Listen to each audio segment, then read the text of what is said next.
Hello, everyone. We are live for XMen Revealed 4.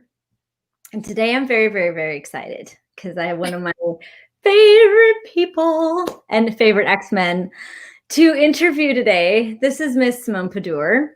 Hello. And I've known you for like a really long time now. Yeah. So we have known each other just because we are interested in a lot of the same things. We work together on a lot of projects. She actually works with me on my business and some of my projects. She's a fabulous teacher, tutor extraordinaire.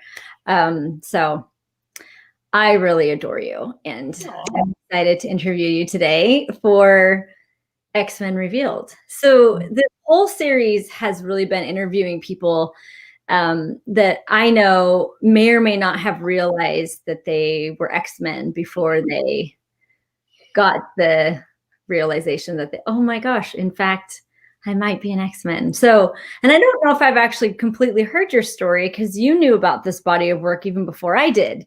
So anyway, so I'm excited to ask you questions. So the first question is, when did you know you were different?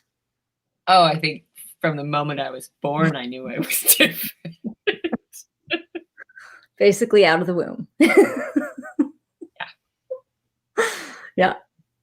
And was there anything that really sticks out to you where you had that awareness of like, wow, I am just not like anyone here?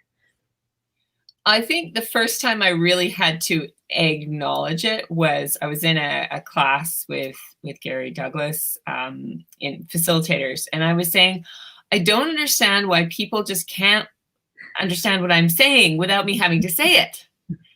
And he was like, you might be a little bit autistic. And I was so angry. I remember stamping my foot and being like, no, that can't possibly be true.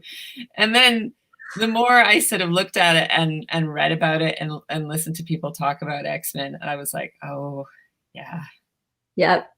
Well, and it's funny because on one of the other interviews, that was the thing that we talked a little bit about. Because like even as a child, I think so many of us, because it's not something that you're told when you come here, that people can be very, very different, and they can actually be wired differently and perceive the world differently and communicate differently. You're not really taught that. You're really more taught like this is how everybody is, and that if you want to be like everybody, you're going to learn particular ways, and there's like all these different things we kind of all fall into. But I think most of us have had moments where I know there were times where when I was even young, where I'm like, how do you not get what I'm like projecting from my mind to you? Like, why do I have to talk?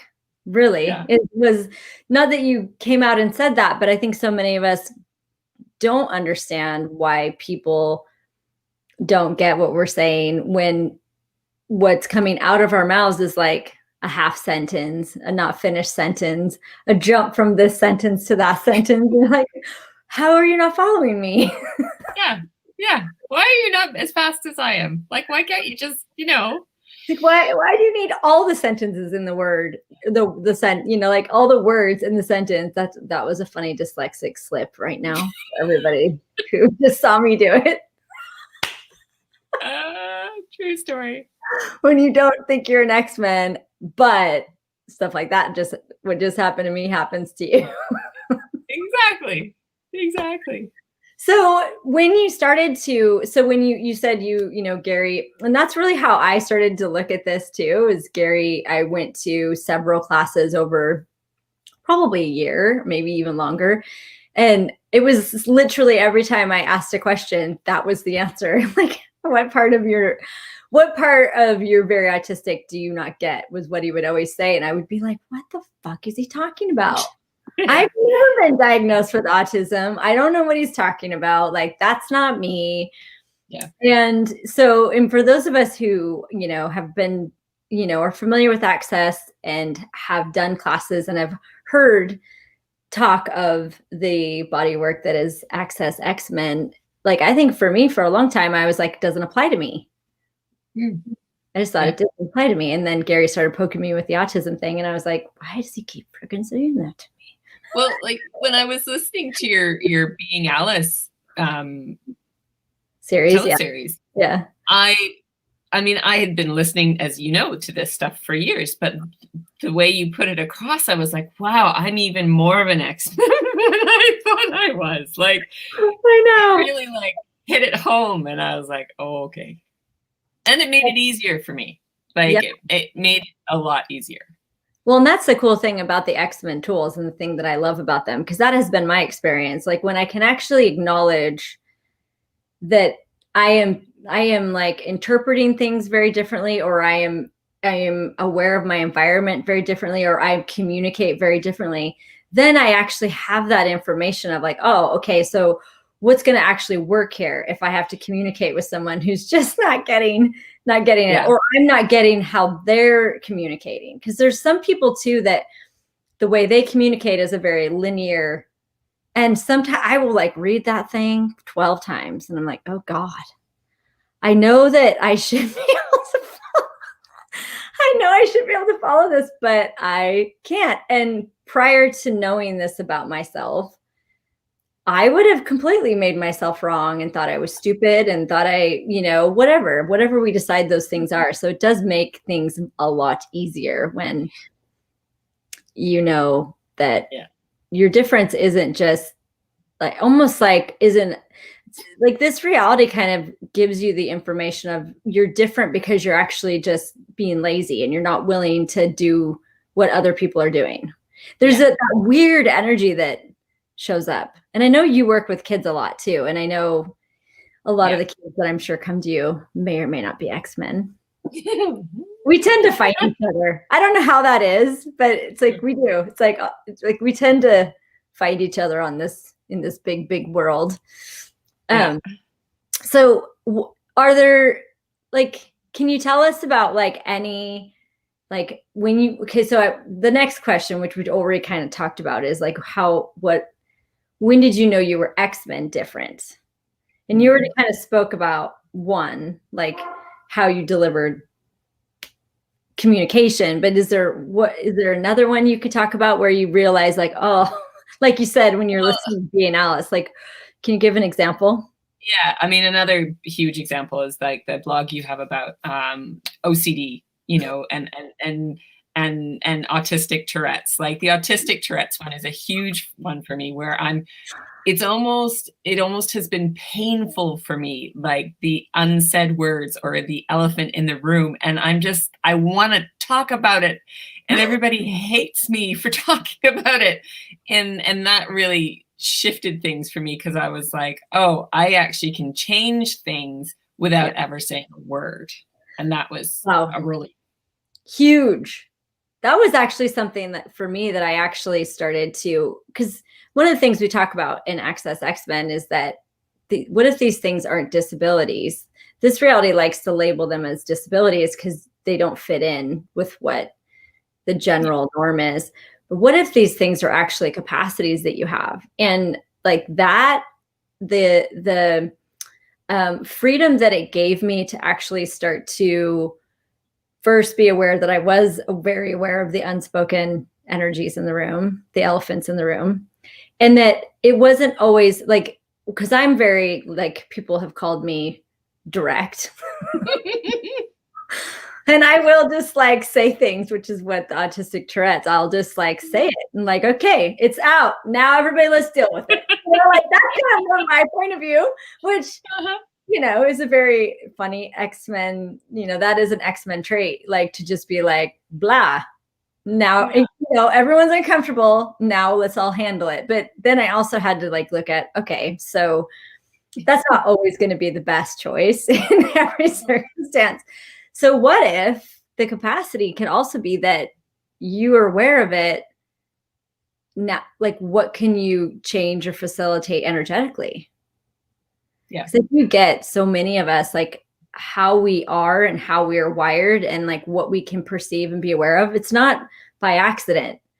We talk about XMen being the mutation of the species. Like there is not necessarily a reason, but there is something to, you have the ability to perceive something because you actually can facilitate something. So That's a really cool thing. Yeah.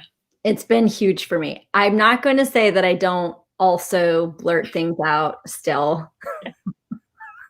It's a muscle. Far too direct for people. Like, oh, should I have not said that? That's generally in my head. Oh, I shouldn't have said that. Oh, wait, were we not talking about that thing? Oh, okay. Sorry. I missed that. So the last question is, with starting to be aware of these different ways that you are, and that you are in fact an X-Men, what has that revealed to you about you?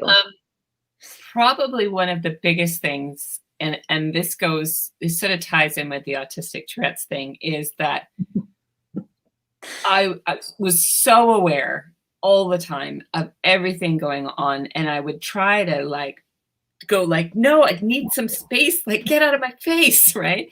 And I've learned, and this, I hate to say this, it makes me feel a bit stupid, but it's just been, I would say, within the last couple of weeks that I've actually gone, okay, actually, if I were being vulnerable here and just let it wash over me and not have to change it, not have to fix it, and just woof. I mean, that has changed so much. Well, and it's so cool too, because one of the things that you hear a lot with Access is you get it when you get it. True. And so that has never, that is one of the things that has through it's been 8, 9 years, however long I've been doing Access, that is one of those things that is very true. You get it when you get it. There is a time and a place where something can actually have that shift and change that you actually are oh, that's what everybody's been meaning when they say that, or that's what that energy is, that before I didn't have a good sense of what it was or how to change it, or that's really cool. Yeah. So to wrap up, is there anything else you want to say about being an X-Men in the world? I think the willingness to number one, recognize and go and celebrate it, rather than trying to fix it or try to fit in, and just actually going, I wonder what magic I actually am. What kind of things can I do that maybe very few other people could do? Yeah. And that's really fun. I love that, because that's I think one of the most fun things for me about facilitating the classes is that to see the people that show up and how each is so unique. But the one thing people always come to X-Men classes with is mostly it's I don't know if this applies to me, and I may be way fucked up. And what happens over, starting to use these tools and starting to get more information around how they actually are different, people blossom into these amazing different, everyone's so different. There are no two X-Men that are the same. So it's always fun for me to see those reveals that happen once somebody actually starts to know that not only are they as different as they've suspected all along, but that difference is a greatness, really. So, well, thank you, Simone, for coming on today. I'm excited that you were able to jump in. And if you don't know Miss Simone Padur, I feel bad for you, really. She's a wonderful, wonderful person. So, like I said, I'm glad you all got a little taste of her. And thanks again, Simone. Thank you.